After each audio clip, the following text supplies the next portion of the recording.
Hi everyone, welcome back to our channel. So today in this video I'm going to quickly show you how to use promo codes on Agoda. So let's get into the video. So go to Agoda and log into your account if you have an account. So log into your account, and then what you're going to do once you've logged in, so you're going to go to your coupons and deals here. This is where you will find your promo codes that's available. So here when you get to this page here, so here you can choose any promo codes that you think it will be useful to you or that you can redeem.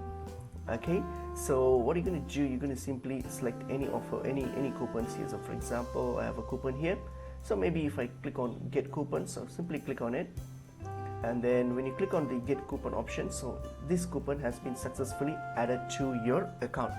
So now that it's added to your account, so all you have to do is simply go and make a booking on your account. So just make any booking, and if that booking is eligible to use with this promo code here, so what happens is it will be automatically added to your checkout page. So when you get to your checkout where we are finalizing your booking, so when you get to your checkout, this coupon will be automatically added if it's eligible. So that's pretty much it. You don't really have to do anything else other than that to use this promo code.